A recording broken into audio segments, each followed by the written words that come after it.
Hello,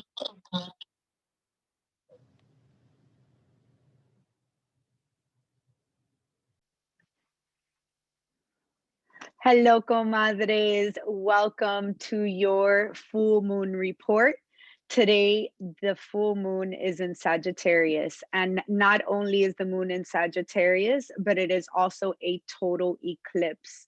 Eclipses are extremely powerful. And as always, I am so happy to share space with you and all the other comadres that are here live, and also the comadres that are watching later. Thank you for supporting and being here.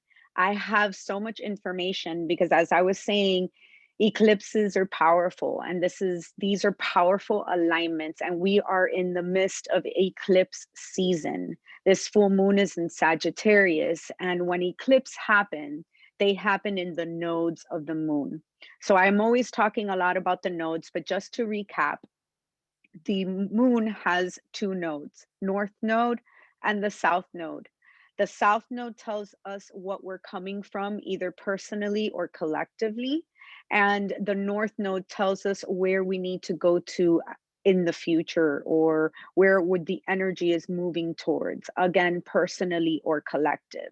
So now we're talking about us collectively. Each of us in our natal charts have our personal nodes that tell us what is the purpose of this life path, what themes are going to come up for us in this life path. But when we're talking about the nodes collectively, it's telling us where we're going as a collective. And right now, as a collective, the nodes of the moon are in the sign of Sagittarius. The south node is in the sign of Sagittarius, and the north node is in the sign of Gemini. This eclipse is happening on this axis of Sagittarius and Gemini. The full moon is reflecting from the sun. The sun is in Gemini, and the moon is in Sagittarius. So our collective destiny is on the table. No big deal, right? Um, so where we're going collectively and how impactful this shift is going to be run around the themes of Sagittarius and Gemini. And what does that mean? Well, the south node is now sitting in the sign of Sagittarius, where this full moon is taking place. And here we're looking at our collective karma, our collective baggage. And when it has to do with themes around Sagittarius, it's about dogma. It's about the know-it-all, or the more, yeah, the know-it-all syndrome, I would say. That's what Sagittarius suffers from. These are where the low vibrations of Sagittarius sit. And since it is a south node that is sitting here, we're looking at those low vibrations. We're looking at things like stuck in our belief system, inflexible in our beliefs, stuck on certain dogmas. And as a collective, we're being shown that this is not the way that we can efficiently, harmoniously, and humanly move into the future. The North Node is in Gemini, which is the home of many truths, of many perspectives, of many ways to interrelate to others, and having that flexibility of beliefs where I can sit in the same space as you and not have to believe the same thing you do. And that is totally okay. As a matter of fact, that is more than okay. That is like, oh my God, we can learn from each other. We can actually accept and coexist with each other. And we're being shown this as a collective. And what kind of beliefs have you personally been shaken in the last few weeks, maybe, or in the coming weeks? We do have a Mercury retrograde that is coming on the 29th, and we're going to get into that in a little bit. But Mercury is the ruler of Gemini. So Mercury is a big player that is happening here. And Mercury is sitting there in Gemini, strong AF. So it's coming up like I don't know, for some of us, it's been like things that we have believed for many, many, many years.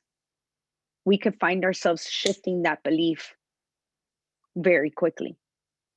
And it's very hard for us to let go of stuff like that. Because when you believe things, like you're invested, you know? And if it's been something that you've been believing for 10, 20 years, you are ultra indoctrinated, right? So are your beliefs being shaken? You know, do we accept the belief of others? Is it okay for us to accept that into our being, to actually sit with that? Can you sit with my belief and put yours aside and listen? How are our listening skills? And these are questions that have been kind of going around in my head the last few days, and they've also been presented from the universe. But are we shedding, like, I know for myself, I've been shedding some beliefs that I never thought I would. Like I told my friend Lydia, I think Lids is on here. I've been crossing things off my bucket list. I had no idea we're even there. You know, and it's been quite awakening. It's been quite an eye-opening experience for me because um I never saw myself in these situations ever in my head. And I thought, how limiting. If I would have stuck with those beliefs as like my terrifying fear of heights, then a week ago I wouldn't be rappelling off a canyon that was 7 feet tall and having the best freaking time of my life. Oh no, because I'm afraid of heights, you know? And I am afraid of heights, and I was shaking. My first one, I was shaking, and I just kind of sat there and counted 5, 4. And as I was counting, I let the fear like permeate. I got this from Lost. I don't know if you guys ever watched Lost, but I let the fear like envelop my fingertips, my toes, everything, to the point that I was like, oh my God, I can't believe I'm doing this. Yes, Lost. And after I got to 1, I was like, fuck it. Boom. And I just threw myself off the canyon.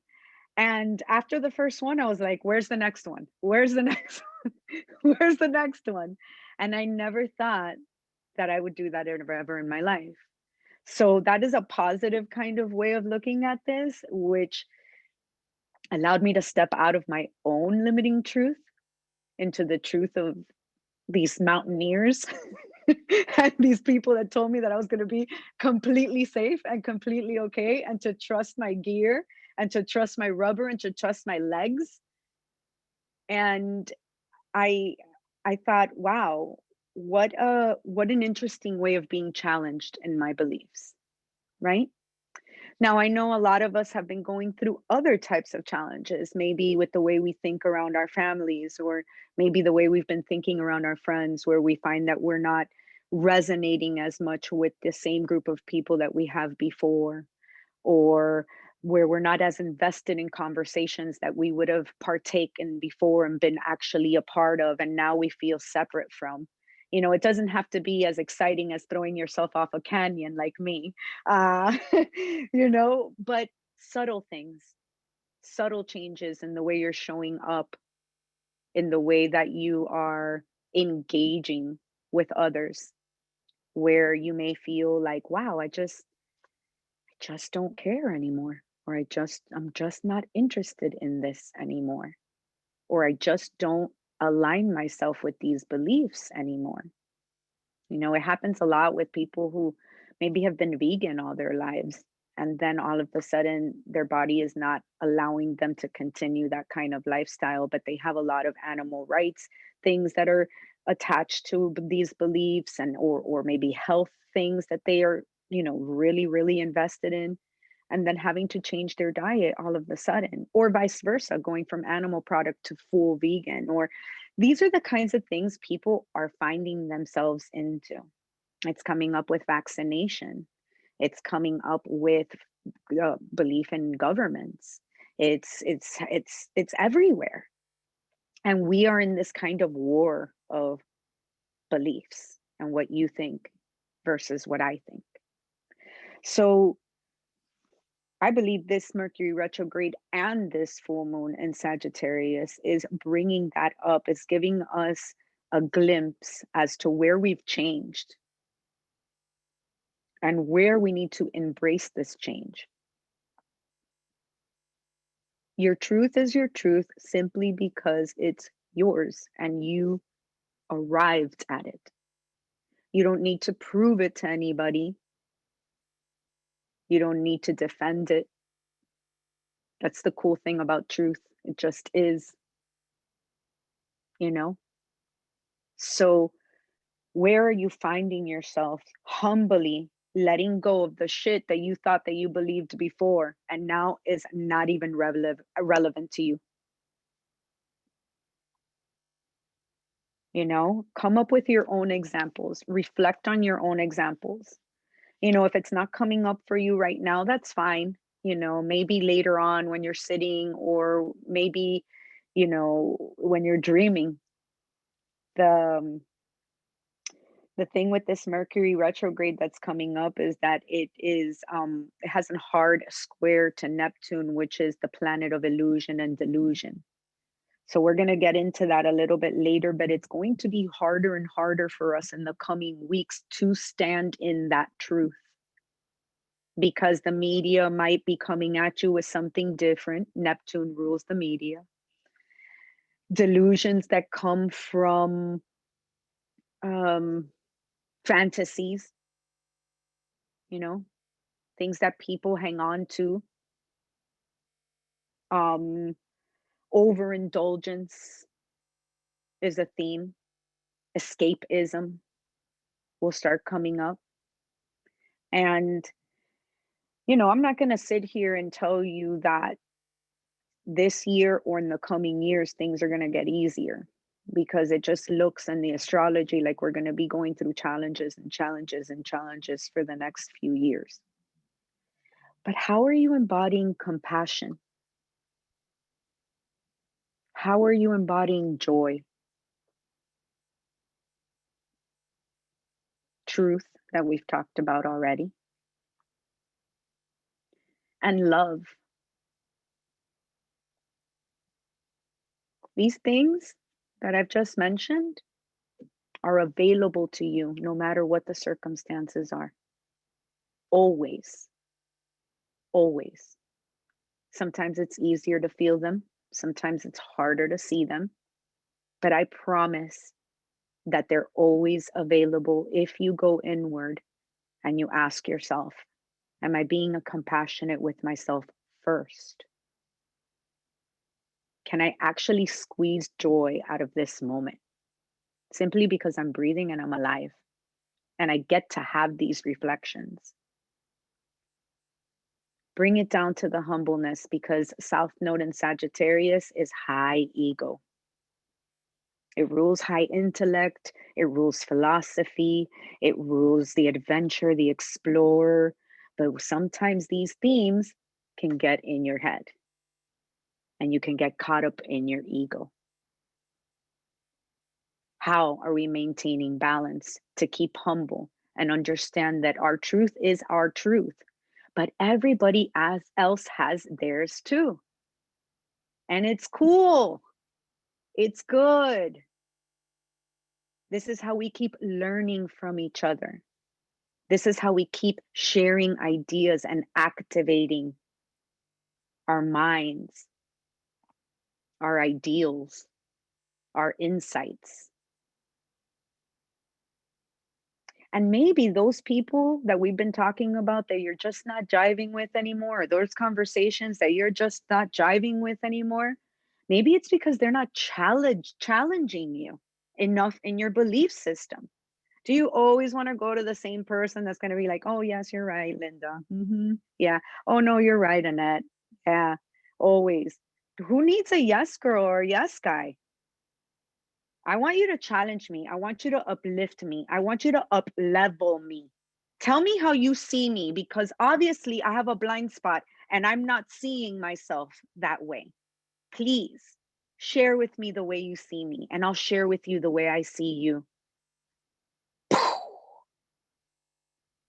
The feedback you're going to get is mind blowing. And if you're surrounded by the right people, if you're centered in your truth without judgment, then you're going to attract those people that are ready to up level you. And they're going to go, hey, you know what, Esther? I see you like this, like this, and like this. Have you ever considered this? And you're like, oh, yeah, I thought about it, but I never thought anyone saw that. But you would never know if everybody was talking the same shit all the time. So let's start embracing this, because when it comes to Gemini in the North Node, is about your new confidence, your new identity, your ability to see yourselves in many, many aspects and in many ways, providing that reflection for others. We're talking about air element. So you might be getting a lot of insights during this full moon, things that are just like boop, dropping from the sky for you. You know, keep yourself open to new ideas. If something triggers you, listen. It may still trigger you after you're done listening. I'm not saying that you have to agree with it, but you'll find out why you don't agree with it. Something from there is valuable. It always is. Human connection is always valuable. And it's impossible that us, we have comadres from all over here, but like most of us are in Miami. It's impossible that the reality that happens in Miami is the same reality that's happening for Esther in Spain. It's impossible that the belief systems that surround us here and in our community are going to be the same ones that surround Esther in her rural community in Spain. It's not normal for us to all be the same. So let's embrace our differences. Let's start really opening our eyes, our hearts, and our minds to our differences. Mercury is going into retrograde. And like I said, it's the ruler of Gemini. It's in Gemini strong, and it's in its pre-shadow phase. So what pre-shadow means is the time right before it goes into retrograde. This time that we're here now is the pre-shadow phase. And then on the 29th, it begins to start appearing to go backwards in the sky. So what are the themes that have been coming up in the last few weeks in this pre-shadow phase? Because this is what's going to give you insight. And I heard this from an astrologer today, which I loved. The pre-shadow phase gives us insight about what the retrograde homework will be. So what have been the themes that have been coming up in the last few weeks? Because these are the ones that you get to retrospect on, review, rehash during the retrograde. Now, for those of you that are new to astrology, Mercury retrograde, or any planet that goes retrograde, it appears to be going backwards in the sky from the view of Earth. So particularly with Mercury retrogrades, it's a time where Mercury rules the network, the magnetic field of the Earth network, how we transfer information, community, our neighbors, our siblings. So communication. So this is a time where the devil's in the details. Be sure that, if you can avoid making any kind of permanent decisions, any long-term standing decisions, contracts, mortgages, buying a car, things like that. These they're usually like frowned upon during Mercury retrograde. Sometimes we have no choice. Life is life, and we have to do it.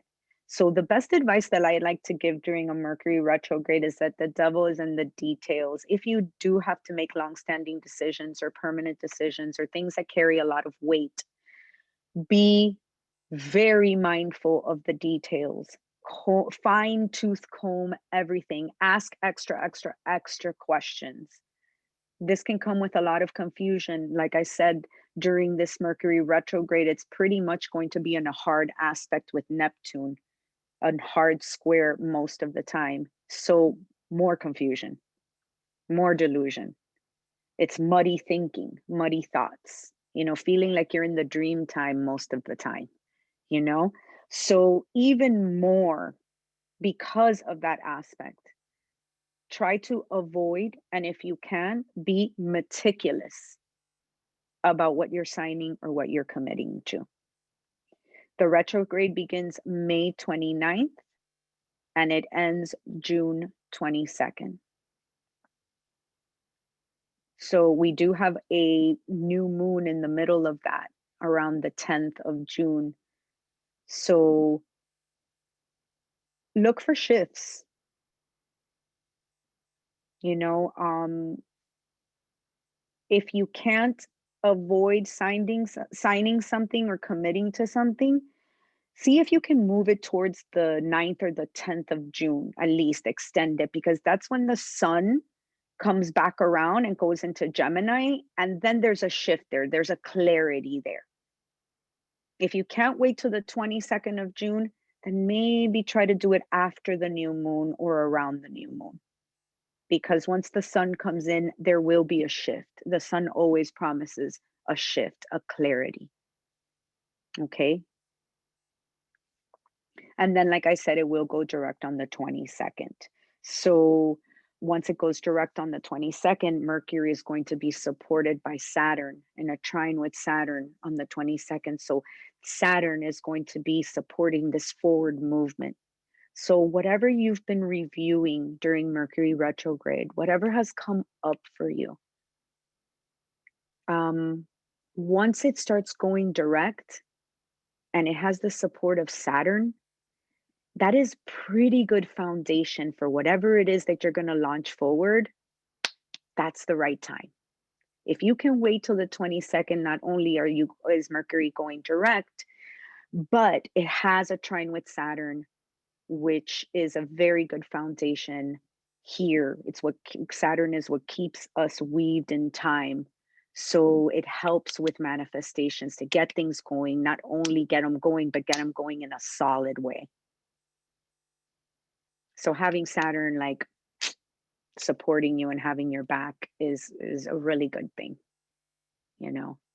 Saturn can be a pain in the ass, can be like a father figure, but if you work with Saturn, Saturn pays big. Rewards are always big with Saturn. So it's kind of like this love-hate astro relationship that everybody has with Saturn. So yeah, so that's what I've got. We have Jupiter in Pisces, which is a great aspect, and it's going to be around for quite some time. Um, wait a second. I think, if I'm not mistaken, until about October, we have Jupiter in Pisces, and then I think it goes out of Pisces into Aries, but then it goes retrograde back. So during this time of Jupiter in Pisces, it's expanding our collective spirituality.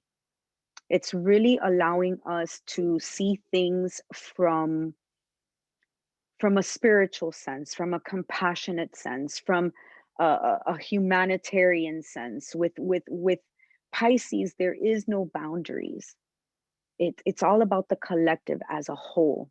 Like for real, for Pisces is we are one, is really we are one when it comes to Pisces. So Jupiter comes in as the biggest planet in the solar system to expand this collective idea of we're really in this together. So if you wanted to take some sort of spiritual mentorship, if you wanted to expand your spiritual life, or you wanted to learn about maybe a specific path like yoga or shamanism or Kabbalah, this is a good time right now to really expand on that, to especially after the retrograde, of course, but to really jump into something that can expand your spiritual life.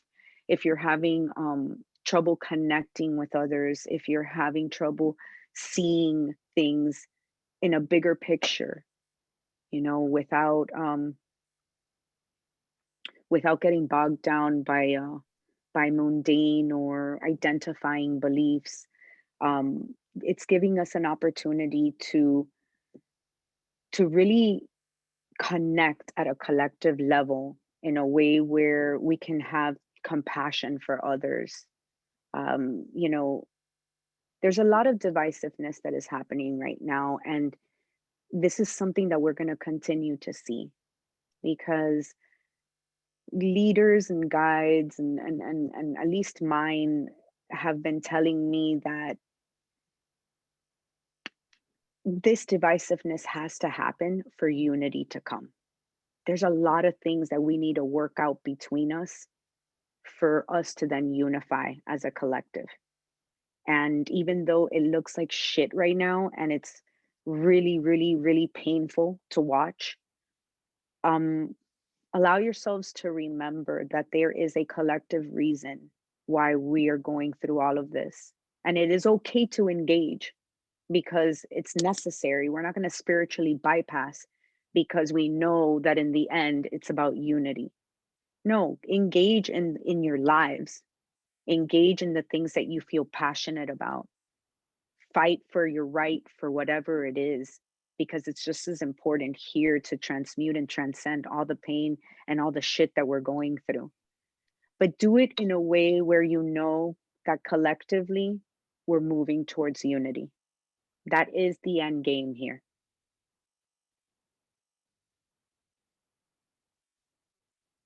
We're moving towards your sovereign selves. And what does that mean? Unity of you, unity of your masculine and your feminine, and in a macro level, unity of all of us. And some of us will be dead before we see this, but it's coming.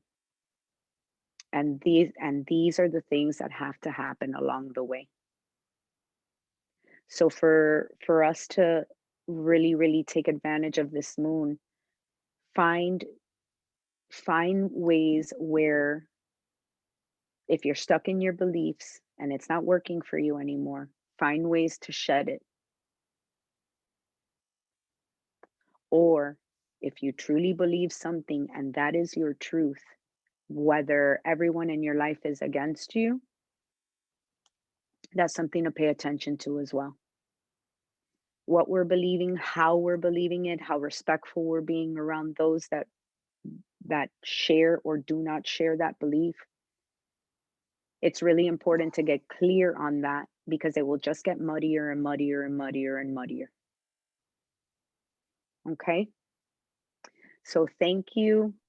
I hope that this has served you. Comadres, know that this is a community of support. If you are here, it is because you belong here, and there are so many resources to help us during this time right now. We have so many events that we share our cafecito, our social justice groups, our social groups like a sister circle. These are the ways that our comadres get together and share these beliefs. And this is a community that is actually, in my opinion, pioneering the way of how people relate to each other. You know, we have 170 or 150 members that cannot all believe the same thing, and yet we make it work and we make it work respectfully.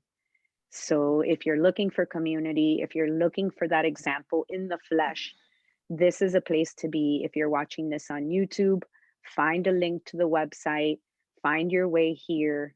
You belong here. And for those of you that are already here, really, really dive into these resources because what's happening here is pure magic. It really, really is. So thank you for watching. Um, Keep in touch. If you want to join us live, we have a new moon coming around June 10th, and you can always join us on the Zoom. We have a lot of fun here with a Q&A after the report, so we would love to have your energy with us. Thank you so much. God bless.